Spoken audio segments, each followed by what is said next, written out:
Another day comes to a quiet close in Collinsport, but the evening brings with it no end to the fear that hovers over the great house like an eternal twilight, and the evening promises no peace for those trapped between the darkness and the light, for this night can only end with terror at Collinwood.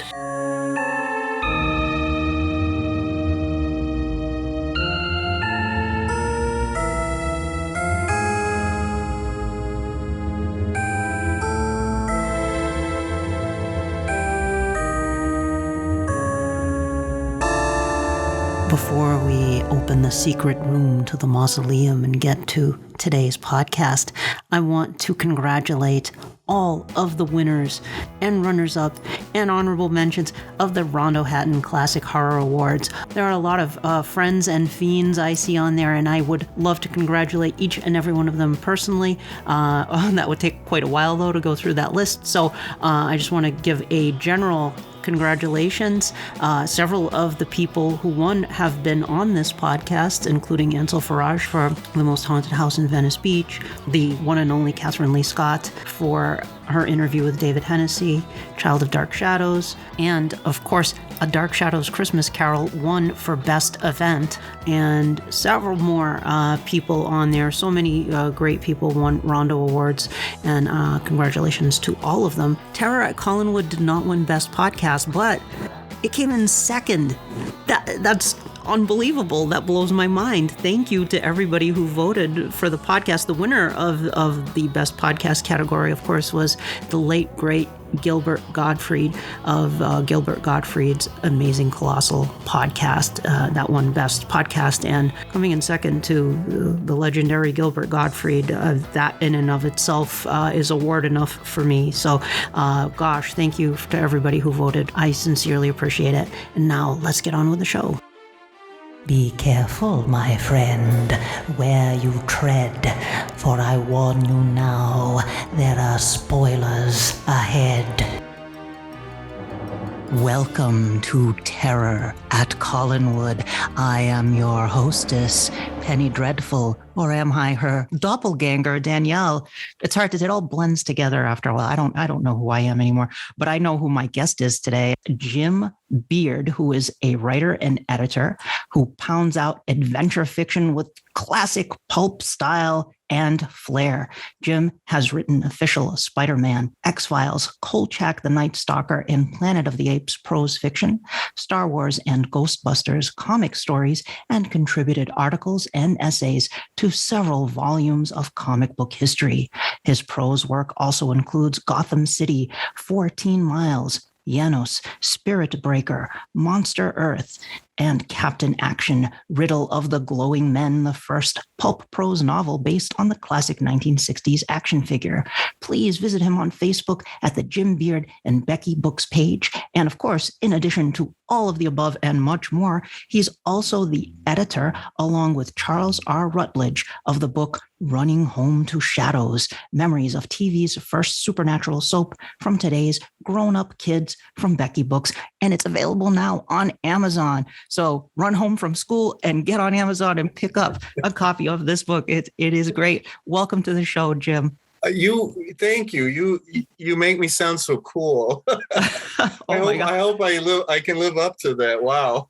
Well, I don't have to make you sound cool because you are. Look at this list of credits here. You've written for Batman, Planet of the Apes, Spider-Man, Kolchak, Ghostbusters. Oh my God, the list goes on and on here. All this really cool stuff. Well, listen, I have to tell you, when I was a kid and listening to your show, I never imagined that one day I would actually be on Terror at Collinwood. Here I am. Wow. Well, welcome to the beginning and the end of the world, Mr. Beard. I think you knew Sir Graves Ghastly personally. Am I right? Yes. Several hundred years ago, we attended the Horror Host conventions together. What happened at the Horror Host convention stays at the Horror Host convention.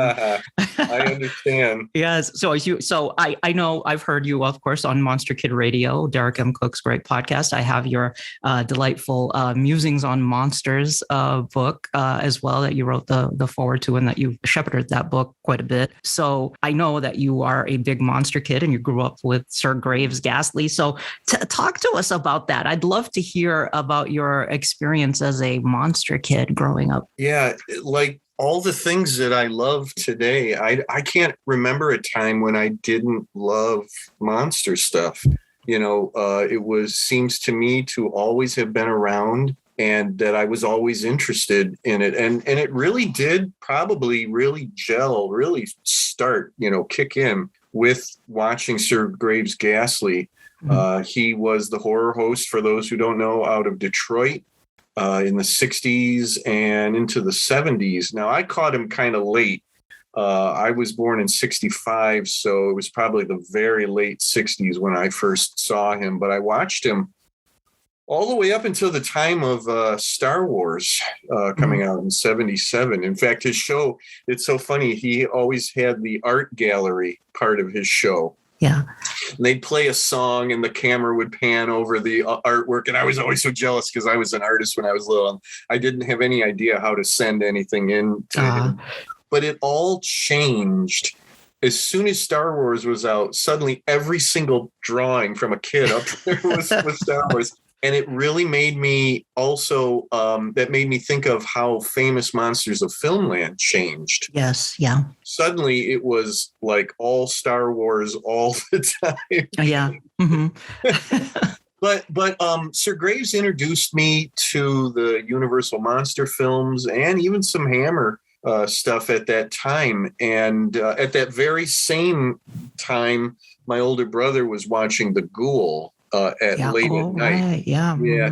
My brother Tim is 4 years older than me, so he was allowed to, stay up and be the cool kid and watch The Ghoul late at night whenever the heck that was on. And I think The Ghoul was like out of Cleveland or maybe. Yeah, he was sort of the successor to Ghoulardi, Ron Sweet. Yeah, and I think he was out of Ohio, but his show was syndicated in Detroit, I believe. Yeah. So yeah, a very different style from Sir Graves. Sir Graves was a little more kid friendly. Yeah. Although he didn't always show stuff that was kid friendly. Like I said, there was some Hammer stuff that I was exposed to at that time. But it would really, the focus for me was the Universal monster. Sure. Yeah. And to get all that. One fantastic Halloween when I was a kid, it rained. Well, it always seemed to rain on Halloween where I live, but it really rained one time. And my dad, and I laugh about this today, he came up to me and he said, what you think you'd rather stay in this year? And the way he said it, it was so, it made a lot of sense because he said, we could just watch TV. Look, there's one of the monster movies is on TV, and this would have been in the evening in prime time. It was Frankenstein Meets the Wolfman, and I had not seen that one yet. So we stayed in, and I watched Frankenstein Meets the Wolfman. I found out many, many years later that was probably hosted by Sir Graves. Oh, okay, yeah. It seems like he did a few evening specials, and I'm thinking that's probably what that is. I don't know what other channel around us, would have been showing that. So I have a lot of very happy monster kid memories from when I was little. Oh God, can you do the Sir Graves laugh? You don't say, turn down the lights, close the shades, curl up in your favorite chair, and get ready for the mummy's tomb. Nice. Awesome. He's rolling around in his grave right now after that. But he was such an odd guy because by the time I caught up with him and began watching his show, even as a child, to me, he seemed like he was burnt out. Like he was very unhappy that, here he was, however old he was, and he was still doing this kids shows. Right. It was late Saturday morning, early Saturday afternoon. And he always seemed like a real grouchy curmudgeon while he was doing the show. But somehow it added to the persona. Right. Yeah. Right. And at one point, he actually got a new hairpiece. I remember that day very well, tuning in, and he looked different. He actually got a new hairpiece, but they had actually like greased it down and styled it to fit the character. He had kind of the spit curl thing going on in the Yes, forehead. he did. And he put on his horn-rimmed glasses to read something.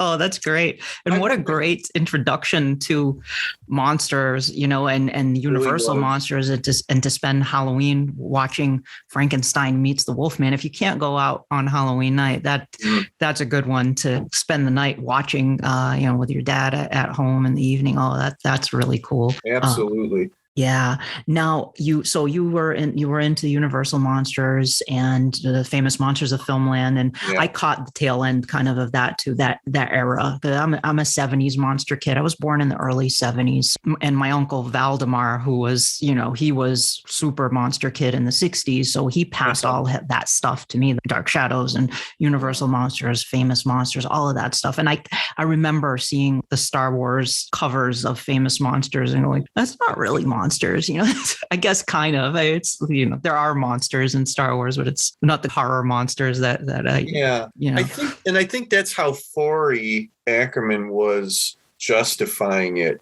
Mm-hmm. And as a businessman, I think he knew you had to get on the Star Wars train. He's probably sold a lot of magazines, but there were in the letters pages, there were the people who started complaining that Star Wars had taken over the magazine. But I enjoyed, and I was a huge Star Wars fan and still am, but I enjoyed it because there was enough of the monster stuff still going on in the magazine that I got the best of both worlds. Right. Yeah, absolutely. And I mean, most monster kids, I think, do love Star Wars too. So it's still cool to see that stuff. And of course, Famous Monsters also featured Dark Shadows on its cover four times, I think, for the two movies and the TV show twice. Now, how does Dark Shadows fit into this? Did you discover Dark Shadows as a child or initially, or how did that come about? I'm going to be very careful how I tell this story. Because I want people to pick up running home to Shadows, even though there was very strict rules of how to get into that. Yeah, I want to talk about that too. Yeah. But I kind of cheated because here's me, the ringleader of the whole thing, and I'm not exactly a Dark Shadows kid, but I sort of technically am. Mm-hmm. I am very proud to say I was there. I was there in the living room, and I remember very clearly it being on the TV. Beyond that, as a child, that, not much more than that. I was born in 65. I was just a little over a year old when Dark Shadows debuted. And to this day, I'm not sure exactly if and when it debuted in my area. I don't know if it started at, in 66 in my area or it started later. And Becky, my wife, and I kind of went back and forth on this because she was 2 years older than me. And in her memories, the show didn't really get picked up in our area until Barnabas came into it. Because she had never seen the pre-Barnabas stuff until we were together. But anyways, getting ahead of myself there. My mother was an inveterate soap opera watcher, and she was the kind of lady that she had them on, but I rarely remember her sitting down to actually, watch them. She was always doing something in the house. We had a big old Edwardian home where I grew up, and she was always, cleaning or whatever, doing something. And we had a huge living room, and I always played in the living room. So I absorbed all those soap operas without actually sitting there and watching them, unless there was something spooky going on. And then my Monster Kid antenna, went up. And I remember I would stop and watch it. And I remember Dark Shadows. I have a very firm picture in my mind's eye of our TV set and there, Barnabas right there. I remember Barnabas being on the screen. And then there was spooky stuff in some of the other shows that she watched. She watched almost everything. She watched Secret Storm, that one. Yeah. And all the other different ones. And there was some other, I have a feeling that the shows at that time were trying out some darker, spookier stuff when they saw the ratings for Dark Shadows. Mm-hmm. So I'm very proud to say that at least I have an actual memory of the show at the time it was on. And then I grew up and I knew the show. I knew what it was. I couldn't tell you if it was repeated in my area or not. It wasn't until I met Becky when I entered into my adult Dark Shadows fandom. Her passion for the show turned me into a Dark Shadows fan. So I kind of got it by osmosis, in a way.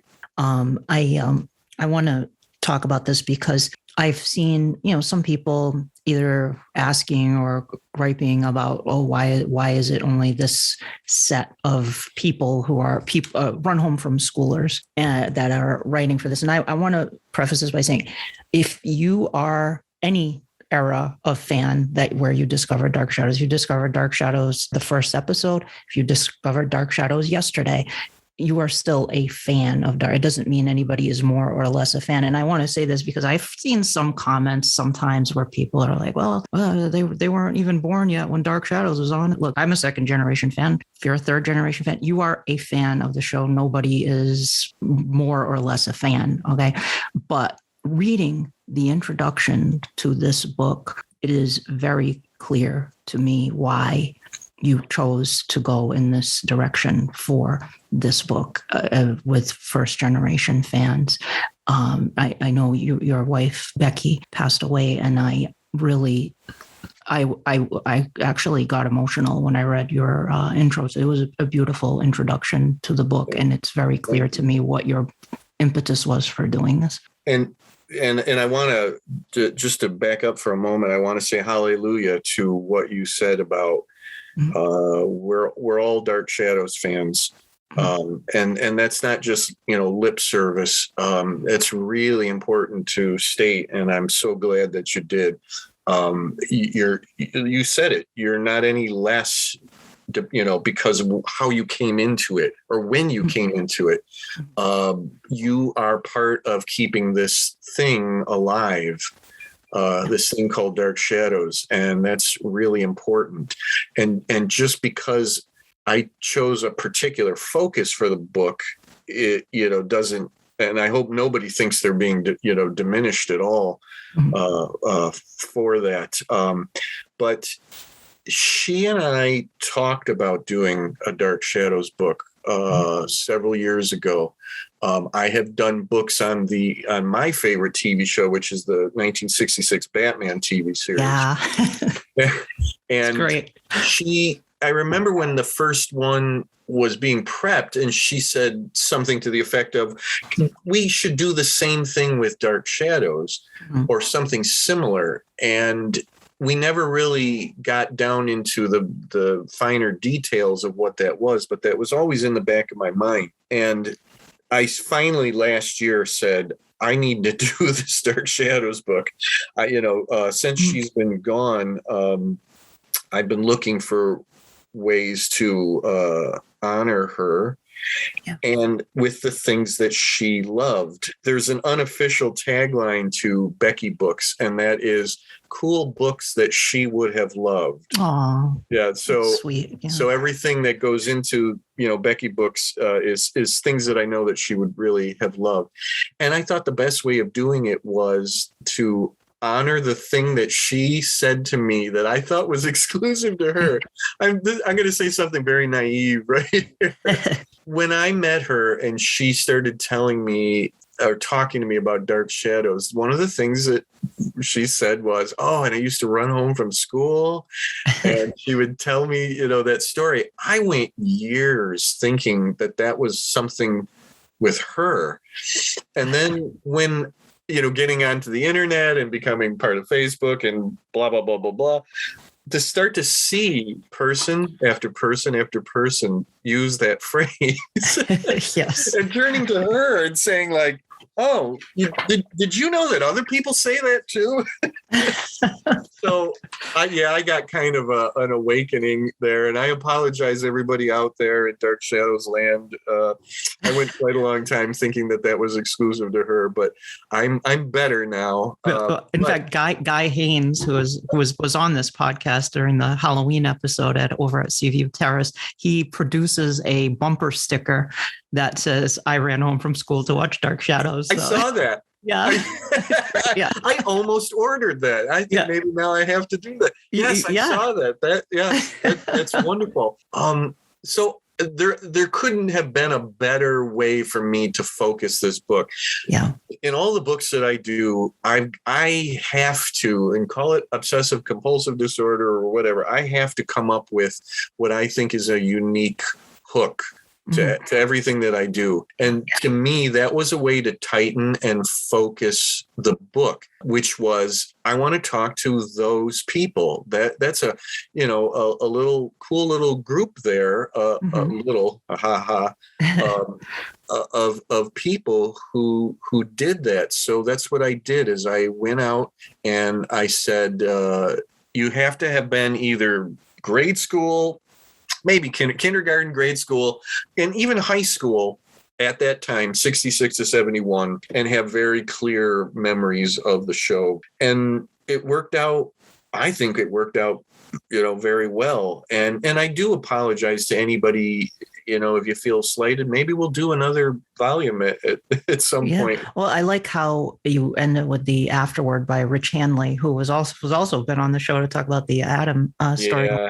And I like how you ended it with Rich, because it does give that sense of, hey, this doesn't stop here. Dark Shadows has been perpetuated by the first generation fans passing that love to the second generation fans, much like Becky passed that love on to you as well. I think that's a great way to kind of, give it that sense of this keeps on going, kind of thing. Yeah.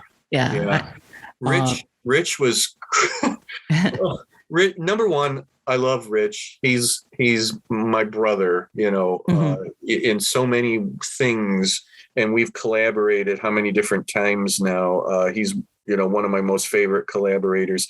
He was so crushed when I started talking about this book to him, and he realized what my rigid rules were. Right. And then he came back at one point and he pitched me the idea of his afterword. And after he'd said it like that, there was no way that I could not let him into the book, because and I thought of it without saying it to him. And then he said it to me.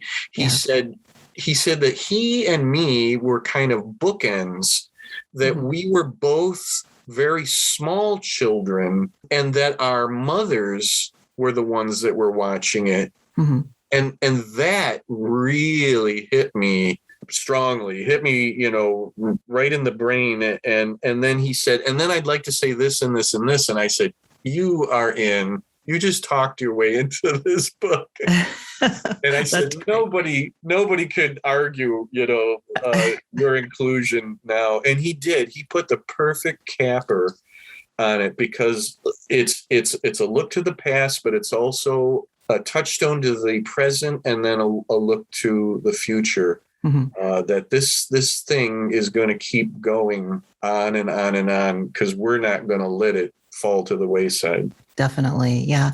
And it's true what you said. There is a special sort of bond that the run home from schoolers have, because they experienced that in the first run. And I can see that.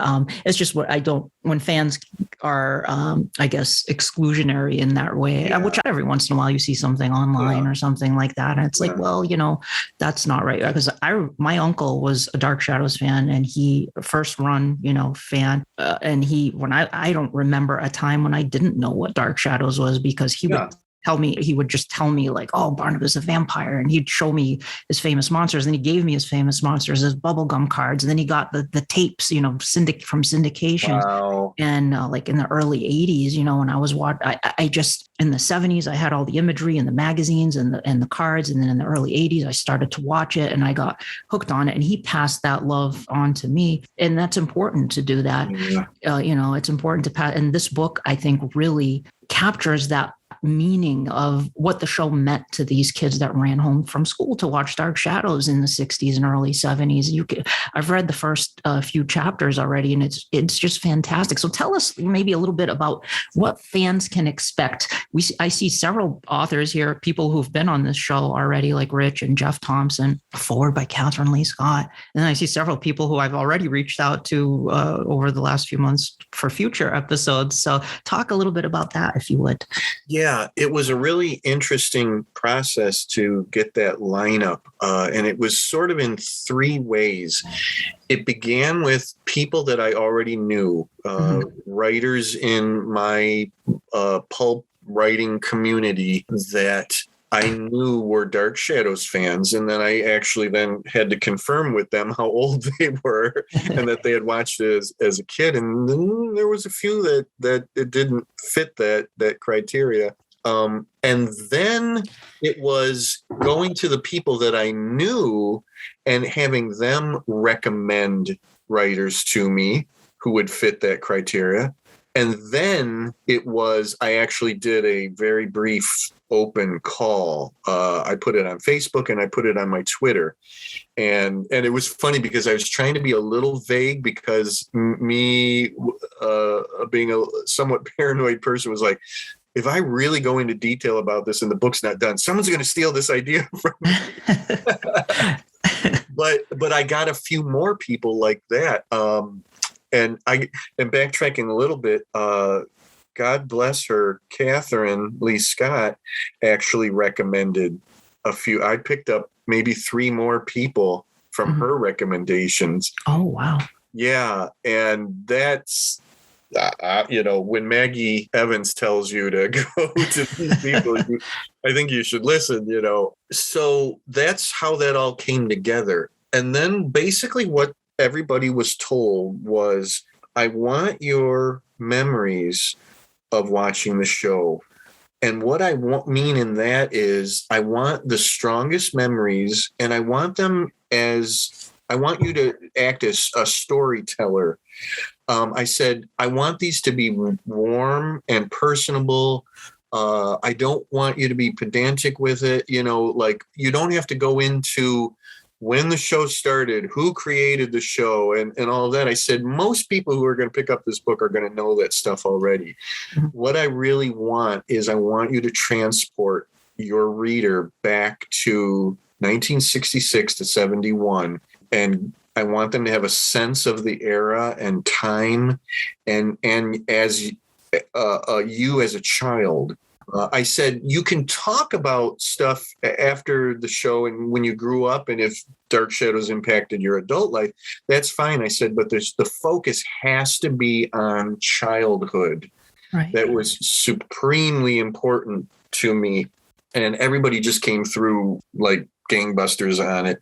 And it was a real thrill that as each essay came in to read them, and I was expecting some crossover, stuff, but it turns out that everybody had something unique to say to themselves. And I laughed and I cried and everything else during that process. And it really was an amazing thing as it was happening. And now that it's out, it's become yet a different amazing thing to me. And these are all essays written by professional published writers. I mean, these are beautiful essays, like Nancy Holder's essay I read a couple of days ago. I owe it all to Angelique. It just is so vivid. She really painted that picture with words. Oh, you've confirmed something for me. I got Nancy's kind of almost towards the middle of as the essays came in. I had already gotten some. I got hers and I read it and loved it, told her, and then I circled back around to begin the editing process and then passing it on to Charles to have him do the pass on it. And it really struck me. And I said, Charles, I don't know how the heck I'm ever going to come up with the exact order of essays in this book. I said, but I know one thing, and that's that Nancy's is going first. And he said, I remember he came back and it just said, completely agree. Yeah, it just sucks you right in. It's like it sets the tone for the book. Isn't it? Definitely. It's just amazing. Yeah, I am so fortunate to have her in the book, and I want to say this too. I am incredibly fortunate to have Catherine have done the foreword. I never imagined that would happen, and she was so immediately open to the idea and the concept, and she wrote the essay practically like her forward like the very next day. Wow. Like I was like, okay, you have 3 months, to put this in and everything, and then it was literally like a few days later she goes, here, see if this will work, and it was so funny because it was exactly what I'd hoped it would be. I actually said to her in the beginning, what I would really like to hear from you is when you all first started to realize that it wasn't just older teenagers or adults watching this show, that children were watching it. Yeah.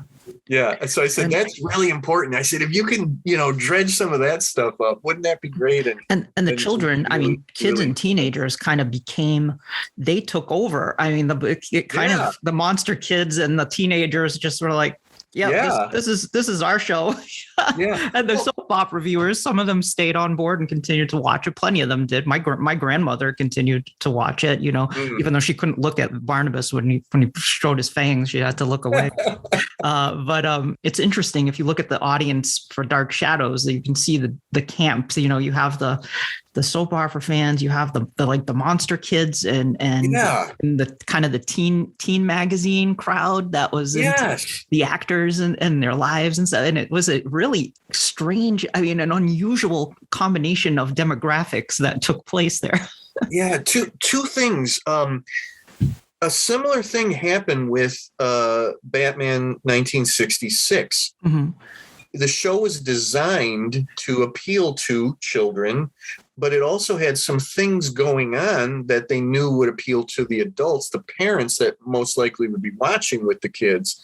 Mm-hmm. But what happened was that teenagers and even better, college kids grabbed it. Mm-hmm. It became a thing on campuses to gather in common rooms and watch Batman. Yeah. And when a show can grab an audience like that, that's got to be, one of the best things in the world.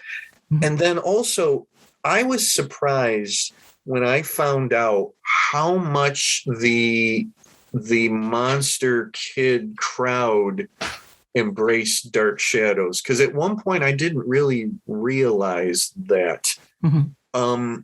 Becky was a monster kid, very much so, just as much as me, if not more. But I don't think she was reading Famous Monsters of Filmland. So that's almost sort of a different crowd. It's the kids that were coming off of the monster craze of the 50s and then into the 60s. And I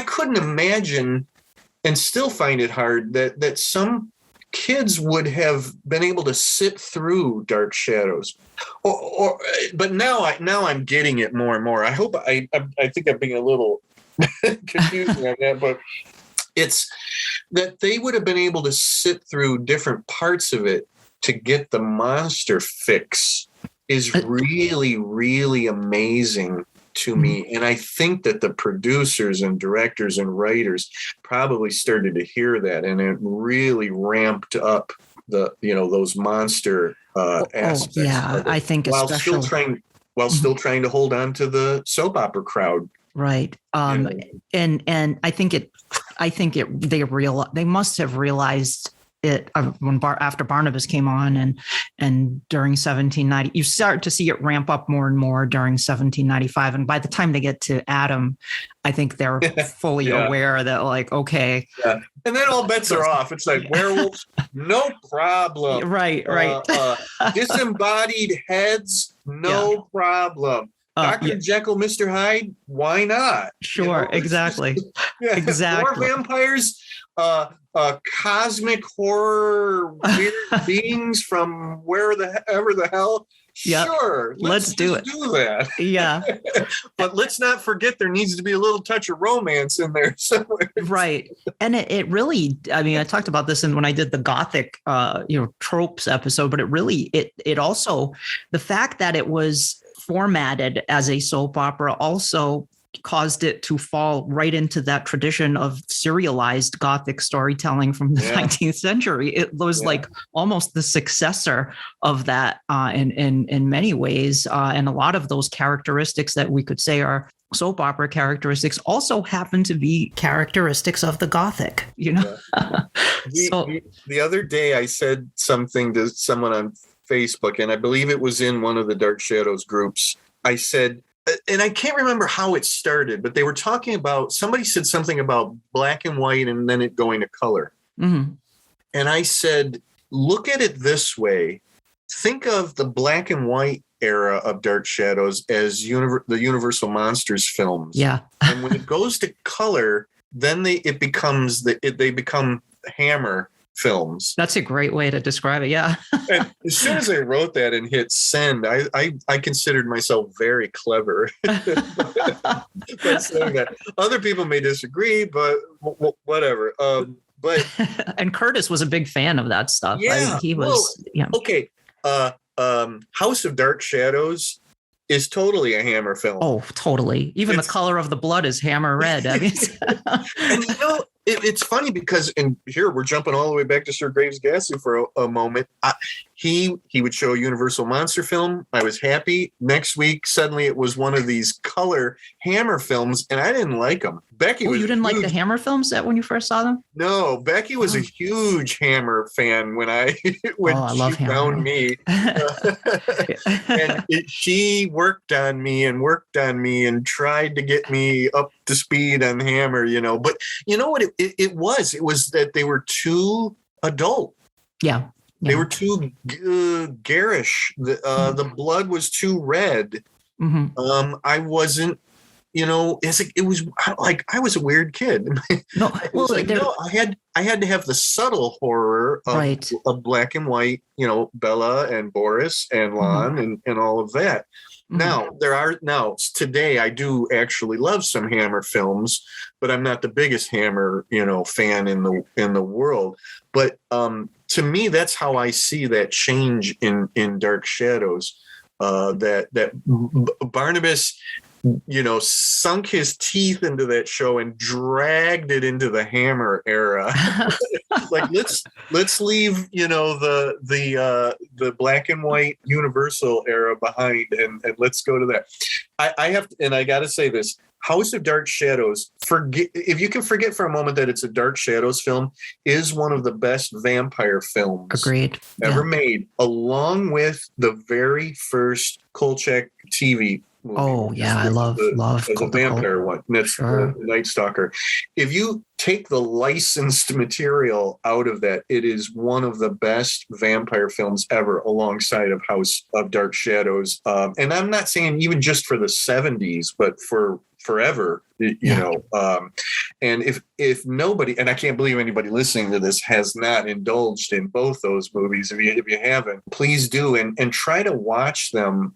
Forget the IP that encompasses them and watch them as vampire films. And I think you'll agree they're just incredible on that level. Yeah, it's a different. I mean, if you watch House of Dark Shadows, it's not.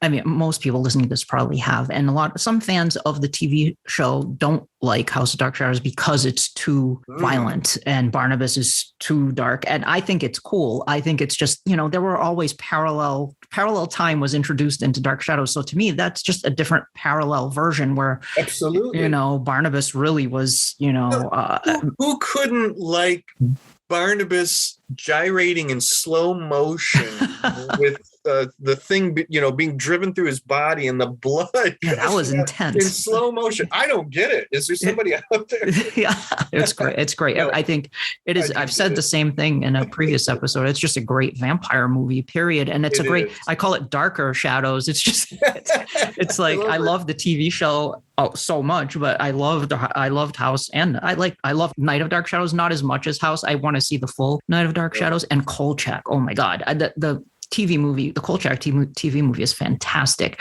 The first one, I like the second one too, The Night Strangler, but the first one is a classic. But it is also a different flavor when you watch the TV series, which I also love, but it's a little bit of a different vibe to it. The movie feels a bit more serious than the TV show, but there's still humor in there too. But. Yeah, I was surprised watching Kolchak as an adult. Now I have stronger memories of watching Kolchak as a kid than I do of Dark Shadows. But watching it again at Kolchak as an adult, I was surprised at how much humor is in the show. Yeah. That as a kid, you don't. It's not hitting your brain that way. And again, I go back to Batman. It's the same way. You look at Batman as completely serious. You get older and you realize where all the satire and parody and wit, comes in. I never noticed when I was a kid watching Batman, the Adam West Batman. I did not pick up on the camp thing at all. Or the satirical aspects. I just thought it was a cool Batman show, and it is. But I just never picked up on that until I was an adult, and then when I was watching them when I got a little older, a teenager, and then I realized, oh, this isn't. What I don't remember that. It's just you don't. Speaking of Batman, there's one thing I want to throw out because I know it's your favorite show. So I wish. Okay, I love Batman too. I love Batman as a character. I collected the comics for a while in like late 80s, early 90s when Batman Mania was around with the Tim Burton movie, and I grew up watching the Batman 66 show, and also I remember watching the serial even when I was really little. It was on. I thought it was earlier episodes of the Adam West. I was really little when I saw they were playing it on TV, the black and white serial. But anyway, I always wished that they had introduced the Cavalier as a villain in Batman played by Terry Thomas. That would have been amazing. I'm like, how did they not do that? That would have been Terry Thomas as the Cavalier would have been. He's my favorite Z-list Batman villain. I love the Cavalier because he's so melodramatic. I love that. I can't come up with much more than that. That's incredible. It's funny. As much as I also like the Cavalier, I don't think I've ever really thought about him being used in the show. To me, it's and I know this is a Dark Shadows show, but to me, it's how Anne Margaret never played Poison Ivy. On the show. Wow. That would have been amazing. Let me just put a plug in for something really quick here. So we just did the third volume of my look at the Batman TV series. It's for third season. I end the entire series with an essay of my own and I do a what if fourth season. Oh, I love that. And so that's all I'm going to say. Oh, wow. Cool. Yeah. With returning villains and new villains and other things. So Anne Margaret would have been amazing as Poison Ivy. Yeah, I mean, she was born to play that role, and she was around at that time and very popular, and a redhead. And I think Poison Ivy was introduced at around that time too, like 60. Was it 66? It is. It's 66, 67. I actually, my dad bought the first appearance of Poison Ivy for my older siblings, so I actually have that. Oh, cool. That comic has always been around me because it was sitting around the house, and of course I have it now. So yes, it would have been absolutely perfect. Had they gone into a fourth season, I think they might have actually, considered doing that if they were going to go back and mine the comics for some. Sure. Yeah. And just, I'm sorry, go ahead. Oh, I was just going to say before I forget, Yeah, you answered one of my questions. So Tim Burton's name is allowed to be mentioned on this show. Is that right? Only when not referring to that okay. other movie. That no, that's I am politely critical of that film when I talk about it. But never seen it. I have. Oh, really? Yeah. And Becky did not either. She generally hated remakes of things, although she actually really liked the 90s Dark Shadows. Yeah, I enjoyed it. She, if Ben Cross, if I can say it, Ben Cross was, very close next in line after Jonathan to be a Barnabas to her. But when she first heard about the Tim Burton Dark Shadows, I remember she was like, "Oh," and then she's like, "Oh, I need to think about it. And they were making the movie, and we'd hear about the casting, and that was kind of starting to sway her. Yeah, somewhat was the casting. It's a great cast. Yeah, she said, "Okay, let's go and see it. I'll steel myself and let's do this thing." The first trailer came out and she watched it and she said, "Nope, no way, no how, not interested." Yeah. I remember the shock that ran through our household when we saw what Burton wanted to, was doing with it. Well, I know, or Johnny Depp was doing with it, but and then I have never seen Night of Dark Shadows, and that's because she had talked me out of it. Well, it's not the film that Dan Curtis made, because they edited so much of it out. And Darren Gross, who is a longtime Dark Shadows fan and has been involved in many official projects related to Dark Shadows, found the footage, and put together re-recorded the audio. There was some missing audio. Had Robert Cobert, the late Robert Cobert, redo certain music cues. I mean, I would love for that to be released. I mean, it was like on the cusp of getting a release at one point, and it didn't happen. And I hope that it does, because I think every Dark Shadows fan would like to see the full version of Night of Dark Shadows. Yeah, I'd like to see it for the first time. Yeah. I can hear her in my head saying, "It's just not very good." I think it's a very different film from House of Dark Shadows, and it feels very different from the TV show too. It feels very much like its own strange thing that sort of has a lot of echoes of Dark Shadows in it, but it's a very moody film. It's on a rainy day in November. It was gray and dark out and windy, and it's raining. That's a good day to watch Night of Dark Shadows. I like watching Night of Dark Shadows on a day like that because it has that mood to it. But the structure of the film was ruined by all the editing. So it's a bit disjointed, but it has a really, I think it was, I don't know if it was Ansel or somebody on the show referred to it as like almost an art film. Like it has an artsy vibe to a weird vibe to it, but a lot of people don't like Night of Dark Shadows. No, Becky wasn't alone in that. But it's worth a look. I think she has it on disc somewhere around here. I should probably just sit down and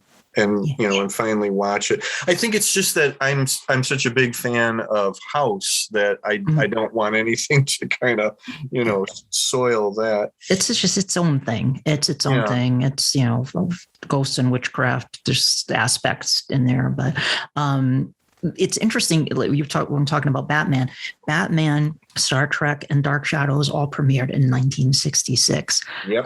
Those three shows all came out in 66, and I was heartbroken when I went to San Diego Comic-Con in 2016, and there was Batman and Star Trek stuff everywhere, but nothing. I mean, there was, I think Hermes Press was there for Dark Shadows, and I think they had a little panel with Lara and Catherine, but I would have liked to have seen a bigger presence for Dark Shadows there. And I know Will McKinley was recently on this podcast, and he pointed out that, after we did the show, we were talking, and he said, Star Trek and Batman have, multi-million-dollar corporations that own them, whereas Dark Shadows is owned by Dan Curtis's daughters, Dan Curtis Holdings. So they don't, which he called it, said that's the trade-off. We got Dan Curtis saved Dark Shadows basically because ABC might not have kept Dark Shadows. They might have taped over all that stuff, so sure. But doesn't have like the money behind it to get it. And I would have just liked to have seen like a banner with Barnabas, or like a big anniversary banner with Barnabas on it at San Diego Comic-Con, And there would be, and still is going to be, a prejudice existing because it was a daytime. Yes. Yeah. And I've talked about, people have a chip on their shoulder about, some people do. Some monster kids won't look at Dark Shadows. Oh, it's a soap opera. It's like, well, kind of, but not really. It's its own thing almost, Imagine if the Burton movie had been a success. That might have helped, even though the show has transcended its roots many times over now. Mm-hmm. And if a show like Batman can finally gain some respect. I went through most of my life not being an unapologetic Batman fan, but hearing all the crap, about that show. But now I can't turn around without bumping into people who say that they're the biggest fan of Batman 66. So if that show can transcend its camp roots and get past all of the naysayers and make people finally realize that it's just another face of the character, then there's no reason that can't happen with Dark Shadows. Sure. I mean, just looking at the cover, or just getting back to the book real quick, looking at the cover of that book by the great Mark Maddox, it really captures that feel of dark, that there's the little girl watching the waves crashing and having her cookies there. And then you see above the television set, that the 60s TV set, that you see the silhouettes of Barnabas, Angelique, Quentin in the fog, and in Collinwood in the background. It's so moody, and that really, that just captures the feel of the show, but also the excitement of a child who's so into that show to watch that. I love Mark is brilliant, a really nice guy too. Really, I've met him at Monster Bash. He's great. Yeah. He again, thank you. You're making me feel very justified, and in so many choices that I made with that book. And it's really great to finally, after all this time, hear that what I was trying to do actually is getting through to people. Mark and I had a lot of conversations back and forth about that cover. Mm-hmm. And one of the biggest things is that we had to be careful that we were not infringing on any, copyrights and trademarks and, mm-hmm. Things like that. And he was very adamant about that too. And I was totally on board with that. We had some really great conversations, and that's what came out of it. I had a rough idea, the original idea, that it was going to be totally in a living room. And Mark started to say, well, what about this? And what about that? And we had one final fantastic conversation before he showed me a rough draft of what he was thinking of. And he came back with the black and white pencil sketch of that. Mm-hmm. And I just said, absolutely. That girl on the cover, and I don't mention it in the book, that is actually Becky. I was going to ask you. Yeah, I figured it was, and I loved that a lot. I gave him a photo of her, a different one that's actually in the book. Mm-hmm. I gave her a photo of her from Christmas around 1970, and I said, Mark, I'm not asking you to do like a likeness. I said, I know that's a lot more involved. I said, if you could just kind of look at this and let that be, let the feeling of how she was and how she looked, kind of come through. And he came back with that. That is exactly her hair. That's great. Oh, this is wonderful. Yeah.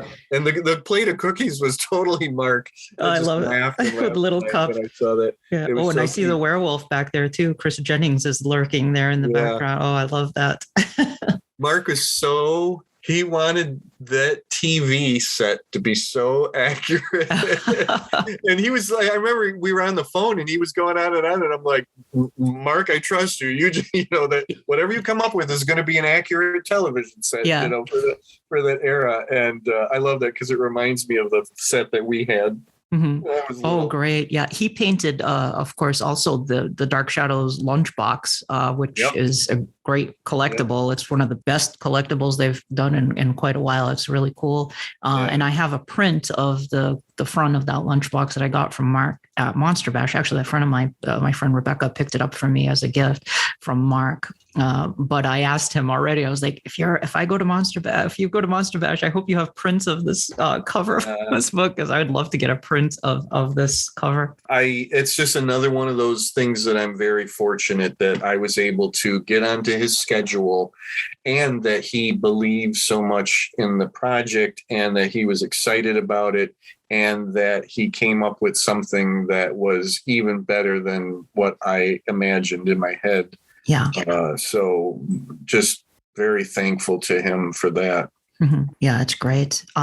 And speaking of Mark and Monster Bash, you said you weren't aware at first of the sort of the importance of Dark Shadows to monster culture, I guess, or maybe to monster kids. Subsequently, what are your thoughts on that now? Like, have you seen evidence of that now? Oh, yeah, absolutely. And I'm really, I had to rearrange some things in my head about who Dark Shadows fans were, and will be.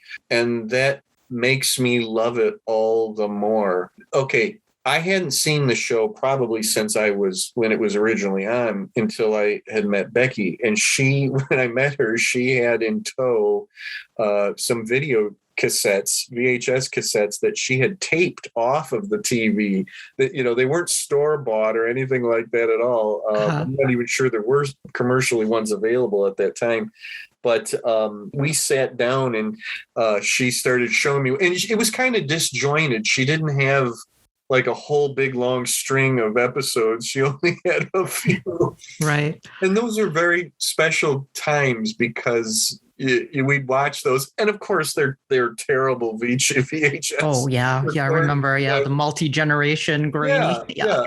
But the charm was totally there. And then the Sci-Fi Channel announced that they were going to show the entire show beginning to end. And she was really excited because she had never seen the pre-Barnabas stuff. And I had never seen, you know, pretty much the entire thing. So day after day, we watched and watched and watched. And that's an incredible memory to me. But as we were doing that and she had always told me that they had picked up on classic literature, classic monster, classic ghost stories. And I wasn't really getting it until I actually saw it.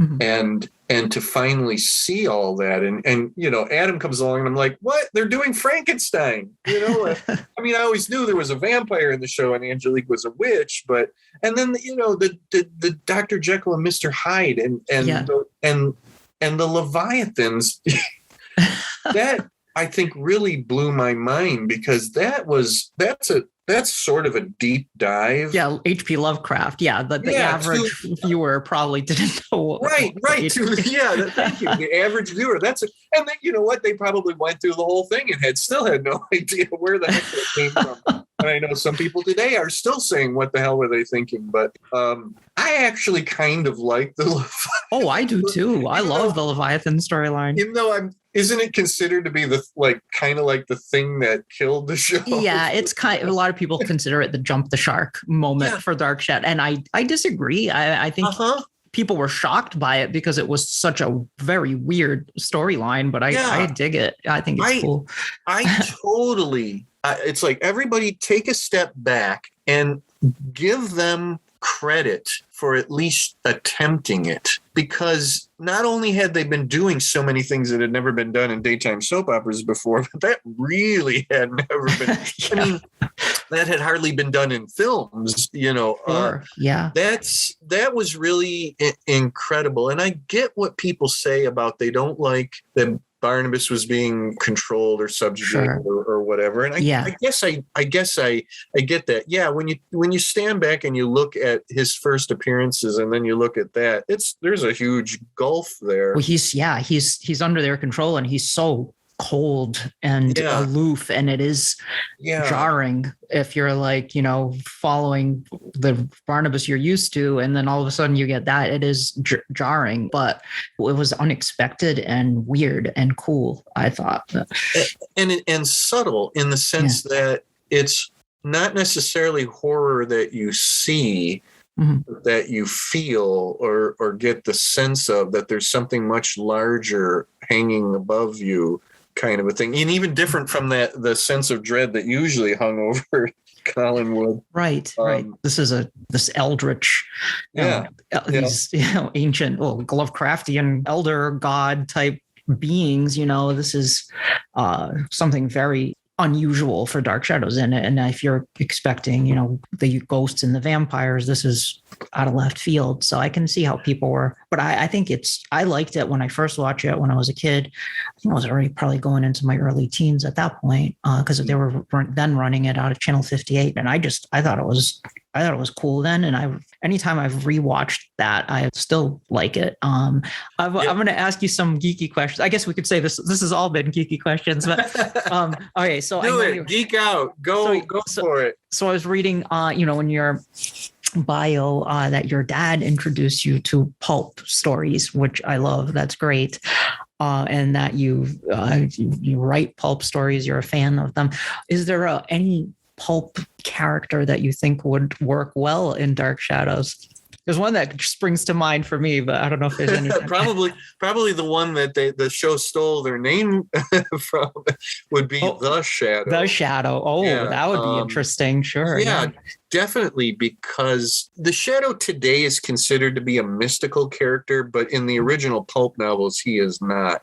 Mm-hmm. That's something that the radio show did to the character, and then later incarnations really played up on it, especially going into the Alec Baldwin movie in the 90s. But the Shadow might have worked because he is not necessarily a superhero like the way we think of as superheroes.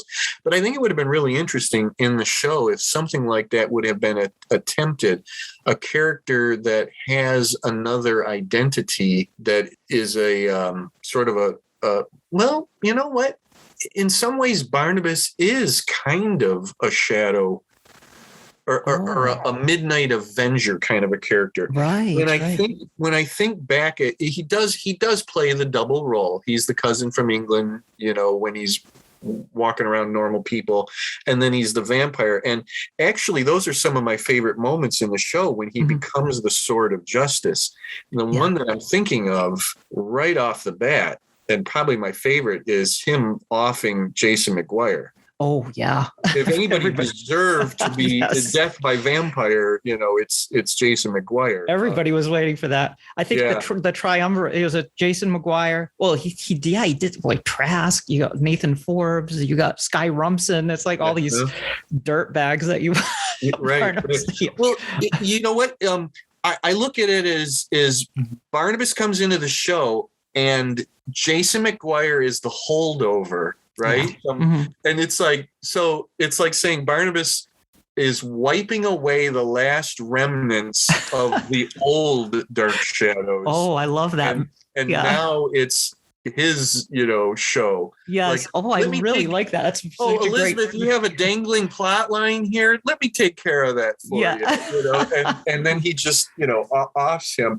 And I say that, and Becky was the hugest Jason McGuire, anything that Ben Patrick played in that show, she just loved. Oh, he's so charming, though. I mean, he's a sleaze. He's the smiling snake. She used to torture me with that one funny still of his head where he's got that maniacal look on his face. Oh yeah, when he's Paul Stoddard. Yeah. When he's Paul Stoddard. And it's that weird moment, like where it just suddenly flashes on the screen. Whatever the. Well, she found a still of that, and used to send it to me on Facebook. I love it. Oh, Yeah. that's great. Because she knew how much I hated that image, like that crazy ass image of him. And I came across it the other day. I was going through my Facebook timeline photos trying to find something, and I stumbled upon that, and that really hit me. Yeah. And it was funny because we're in the middle of I'm in the middle of this whole Dark Shadows thing right now, and then to come across that, so good times. It was she's good sending times. you she's sending it to you again. Yeah, very. I love that. I love that. Very, very much so. But yes, and it's funny. I'm glad you brought that up because I'd never thought about that Barnabas himself could have been a pulp character. Sure. In a way, the way the show was set up, it was very much like the pulp novels of the classic era.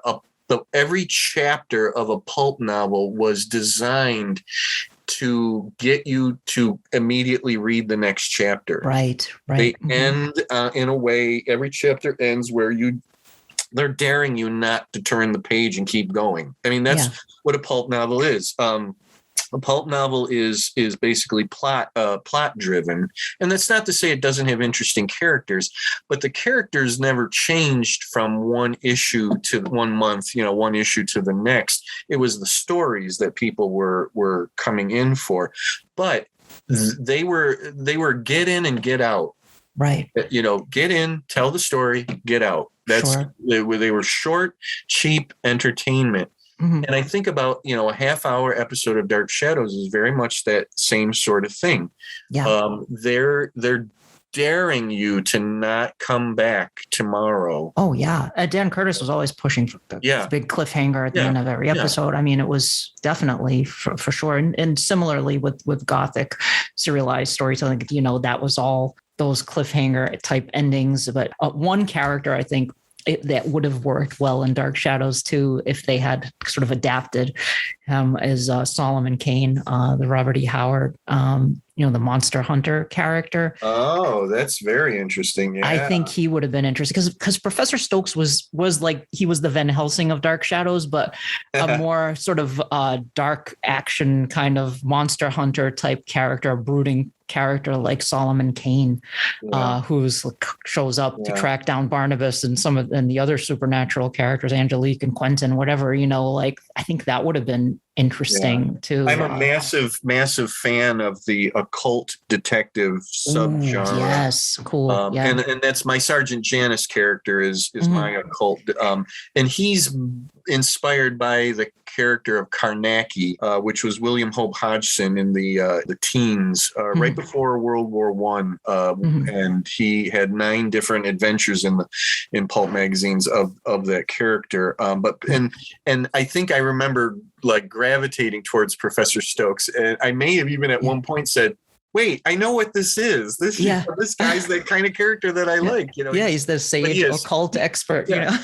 Well, you know what? Kolchak is an occult detective. He's part of that genre. Oh, totally. I heard him referred to once as Kolchak, the everyman's Van Helsing, and I always loved that description for Kolchak because that's what he is. He's almost an accidental occult detective in a way, and taking it even further. And another thing that's near and dear to my heart is Ghostbusters. The Ghostbusters are occult detectives. Right. Did you like Afterlife? I did. I did too. Very, very much. Yeah, yes. I did as well. Yeah. And I kind of cried my eyes out. Me too. I did too. At the end there. Yeah. I was laughing a little bit ago because I was remembering something that halfway through watching Dark Shadows on the Sci-Fi Channel, I think I turned to her and I said, "Is anybody ever happy on this show?" No, that's the thing. You're right. Yeah, that's a good observation. It's unrelenting. There's no happy endings on Dark Shadows. I don't think anybody's like happy even for necessarily a full episode. Like there are moments where, and you go, "Uh-oh, that person's happy." what's going to happen to them. Yeah. And even when they seem happy, there's like an underlying sadness, like, like Pansy, like Pansy seems pretty jovial, but underneath that, there's a sadness to Pansy, I think Maggie, probably had it best by being driven off to Wincliffe. Yes. Yeah. Maybe she could finally be happy there. Yeah. Maybe she reconnected with Joe. I think it's what they I'm did hoping that in the Finnish audience. Vicky was finally happy somewhere when she left. Yes. Yeah. Yeah. Well, I hope this, Mark B. Perry's trying to get this Dark Shadows reincarnation series off the ground. And he was on here on Collinwood talking about that and about Vicky. And there's some really interesting ideas that it's a sequel series like Star Trek: The Next Generation. So and they haven't really done that. All of the attempts to bring Dark Shadows back to television or film have been reboot style things or remake style things. So I'd like to see a sequel just to see what they're doing today at Collinwood and what happened between then and now, and what are the reverberations of what happened back then to today. Like maybe something Barnabas did back then would have an effect in the present, so I'm sure, I hope it happens. When we heard about that, I remember being, kind of excited, and that she was too, and wondering what it could be. So would they actually have the surviving actors? He did say that he wants it to be as true to the original show as possible. So he said he would like, if it fits the story, he would like to bring back familiar faces from the original show, because he wants fidelity to he wants it to be, to be genuine in that regard. Yeah. So he did talk about that. Yeah, they need to move quickly.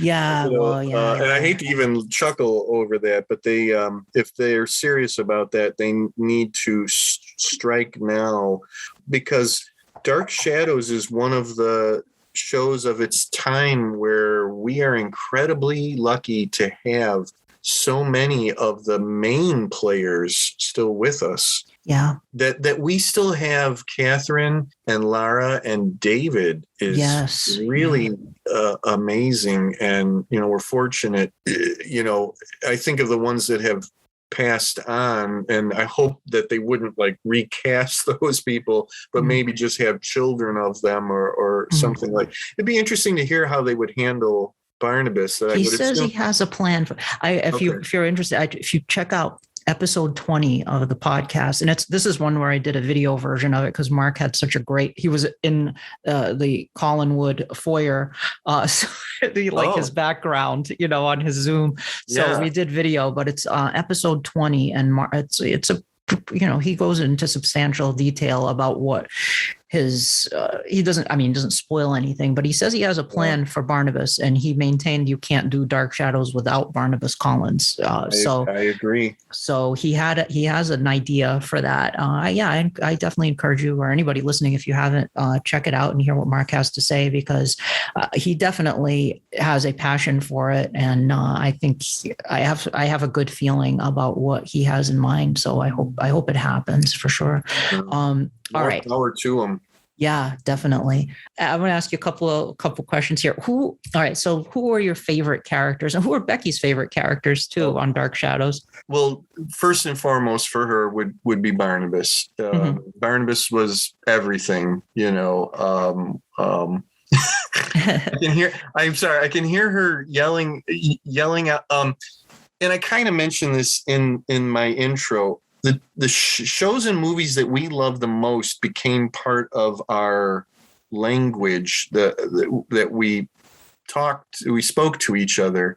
And that happens with, many couples. They develop a language all their own. Oh my God. My Magoo also, we did the same thing. Yes. Yeah. Ours was quotes from TV shows and movies that we didn't even have to preface it. We would just say that quote. It's like the Star Trek: The Next Generation episode where everything was everything in those aliens was in metaphor or whatever that was us. But I can hear her yelling out, "Barnabas, you must not do this." She's doing Sarah,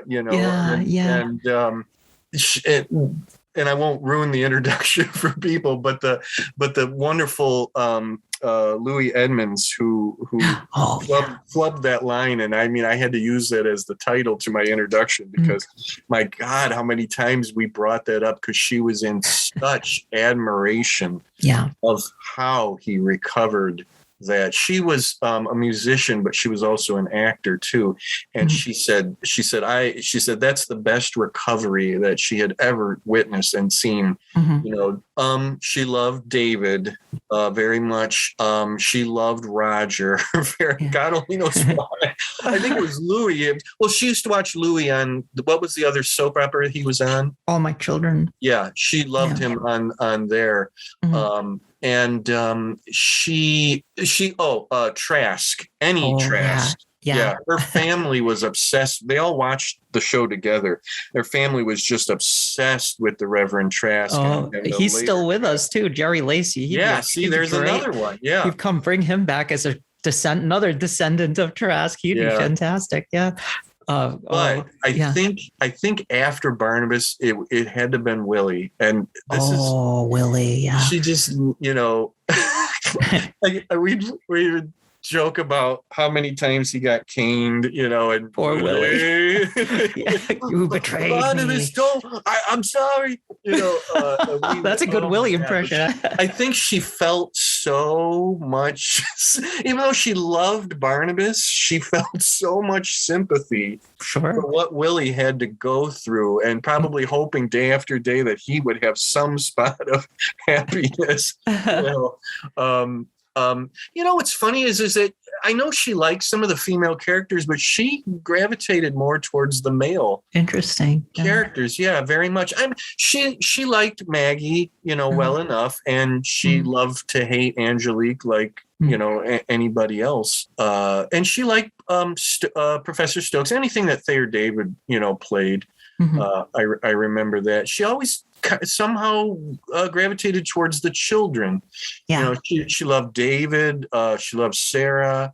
It's also probably because she was a kid when she first watched it, and I think that's why I also resonate that those kids, like, they were your age, so that was pretty cool. And she loved that damn little Leviathan kid, Michael or Alexander. It was Alexander was the really little one. Whoever was interacted with David the most. It was probably Michael. He was very good, actually. He was and his accent. She would imitate his accent. And she loved the part where David got, I think he was either a camera or a radio or a tape recorder for his birthday or something like that. And the kid goes, "You're going to give it to me, aren't you, David?" Oh, yeah. And she would, just out of the blue, she would say that. Yeah. Quote that line so many times. Because she just thought that was funny that the kid would just say, "Give me that. I want." He was a brat. Alexander. She loved that accent that he. Yeah, and then he had he was like I don't know if it was the New York or maybe New England accent. It is. It's something. It is. It's New England or almost like the Bronx or something. Yeah. It's easy to see how he became bratty Jeb Hawks too. All of the versions were spoiled brat type characters. She liked Amy. Yeah. Amy. All those. We didn't really talk much about Carrie. One of her most favorite storylines is the Ghost of Quentin. Oh, love that one. Yeah. Yeah, and that was one of the first storylines that she told me about when we met, and how much she loved that, and she loved the storyline with Quentin and his crazy wife. Oh yeah, Jenny. Yeah, and that was one of the ones where she had an episode or two on the VHS tapes. Okay. So here, wow, the more I'm thinking about it, that's some of the very first Dark Shadows I saw as an adult. Was those. She loved anybody getting bricked up in a wall. We loved Nicholas Blair. Oh yeah, he's great. Yeah. And we would just be astounded that the scenes with Nicholas and Angelique and doing all those calling on demons and Satan and everything, and she'd go like, how the actors got through that without worrying about were they really the blackened stars that rained at your beginning? Yes. Yeah. Yes. She said that even she would have felt weird. And she was a weird kid, you know. Yeah, she would have felt weird having to do those scenes of calling up and with the voices of hell in the background, the damn souls screaming. I can hear that was scary. And they had got backlash when that aired. The Black Mass that Nicholas conducted, you know, they got some backlash on, and then being in hell with Diabolus. Yes. Wow. Talk about like never having ever been in a soap opera before. Yeah. But the one storyline that I think she talked about the most to me, and she said as a child that she loved so much and that carried through, was the Dream Curse. Oh yeah. Cool. Yeah. And I found out from some Dark Shadows fans that that's not really a huge favorite of some diehard. Yeah. And I was a little surprised when I first heard that, because I really enjoyed it when I finally saw it, you know, for myself. I think the main gripe fans have with that is that it gets repetitive because they keep repeating the same. I think it's cool. Agree. I like doors and scenes of people in a dreamlike state, you know, and doors is always good. Oh, it's as cool. far as I go. Yeah. And then for me, and it's a very brief moment in the show, but I love it, is the 1995. Oh, that's a great storyline. Yeah. I wish that could have gone on longer, because suddenly, me being the big science fiction fan that I am, suddenly they're in the future, the far future of 1995, and a ruined Collinwood. Yeah. I mean, that was pushing just about every button, you know, that I could hope for. And would that they'd been able to return or stay there longer or just dig deeper into that would have been fantastic to me. I love that sequence. It's great. It's so shocking to see Collinwood in ruins, and to see, you know, old Mrs. Johnson, everybody's dead. What the hell happened? And you see that shot of Colin. They even changed the shot of Seaview that they use, and they use this very gloomy, dilapidated looking image, you know, for wonderful. Oh gosh, it was just great. I agree. There's a moment in third season of Batman. I always, everything goes back to Batman. Batman is my most favorite fictional character of all time, any medium of all time. But it's an episode where a bomb is planted in the Batmobile, and it's stupid when you really look at it. It's entirely improbable and stupid, but they drive back to the Batcave and it explodes. And then when they come back from the commercial, there's a ruined, like, the Batcave is like ruined. There's like beams that have fallen down, and Batman has been thrown far from the Batmobile. Robin somehow has survived and is still sitting in the Batmobile. But I don't know what it was. Number one, I loved the Batcave when I was little, and that it was ruined, or, you know, there was some destruction. And I think to me it was just that something that you watch week after week after week and is always looks the same is suddenly changed, and that you knew that the set dressers and everybody had to work at doing something different with a set that they probably barely ever touched to do anything different to, was suddenly different.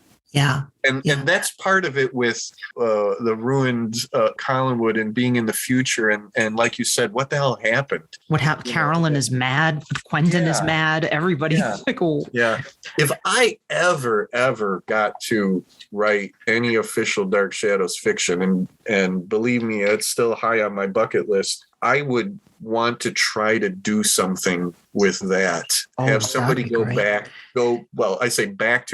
forward to that again and dig deeper into what is the world outside of Collinwood like, right? In that far off land of 19. Yes. Yeah. Oh, I love it. I wanted that. You actually reminded me of something, because I remember, it might have been when you were on Monster Kid Radio, you mentioned you had wanted to do an anthology of Dark Shadows short stories by different authors. Oh my God, that would have been incredible. I mean, why did that not happen? I hope you know what? that You haven't made me cry yet. I've gotten close. Now you're going to really make me cry.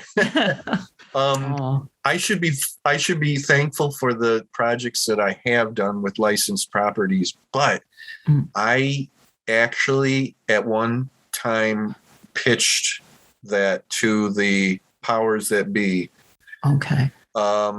And along with Greg Cox, who is in Running Home to Shadows, one of the writers in there, he and I went. Was it Greg? I think it was Greg. It might have been. You know what? No, I think it was. Was it Charles? Charles went in with me, but Greg was going to be part of it. We pitched to, at that time, it was, the license was with Tor. Oh, right. Yeah. And we went to the proper editor. We got an email audience with him, and I laid it out, and they declined. They said that I think generally it was they just didn't think that it would sell. Oh. Well, we almost didn't get our plan. Rich and I almost didn't get our Planet of the Apes anthology off the ground because of that same thing. We were being told anthologies don't sell. It doesn't matter what the property is. Anthologies don't sell. I had even had the foresight to say to the Tor editor, we know that Lara is writing official Dark Shadows novels. We would very much like her to somehow be part of this anthology, like to have her write the lead story, a short story by her. Wouldn't that be amazing? Oh my God, it'd be awesome. Thinking that they were going to come back and go, well, guys, listen, Lara's doing this thing, and if she's not part of this, then, so I jumped ahead and said, well, can we have Lara be part of it, Yeah. But it didn't happen, and it's a real shame. But I haven't, I'm not even sure who has the license anymore. It's not Tor anymore. I'm not really sure. I'm not sure. I mean, there haven't been any new novels lately, so I don't know if. Right. So that's sad if the license is kind of laying around and collecting dust. And no one's really doing anything with it. I think an anthology would be a really great way. The Planet of the Apes anthology is one of the most successful things that I've ever done, and the fan base embraced it like crazy. Yeah. And Rich and I just have gotten the greatest, reviews and compliments, and where's volume 2? Where's volume 3? Where there's not going to be anymore, but and I can't help but think that the same thing would be the Dark Shadows community is effing amazing. I had no real clue. I had some inkling, but I had no clue. There has been more interest in Running Home to Shadows than just about anything that I've ever done. I mean, immediate interest, even when I just debuted the cover. Yeah. And thank you very much, because I've had how many people tell me that they first knew about it because it was mentioned on your show. I really appreciate that very much. My pleasure. But I can only imagine that community, if they react to a nonfiction book like this, how would they react to an anthology? Oh, the Dark Shadows fan base is extremely passionate, and they will support it. There's no doubt in my mind that would happen. So I hope that you get another opportunity to pitch that idea, because I think an anthology of Dark Shadows stories would be great, because we've had quite a few novels over the years, but an anthology, that I don't think that hasn't been done yet, and it would be really cool to get an official published anthology of Dark Shadows tales by a variety of authors. Let me just tease this to anybody who might be listening to this and who has some sort of power or connections or can put a bug in somebody's ear.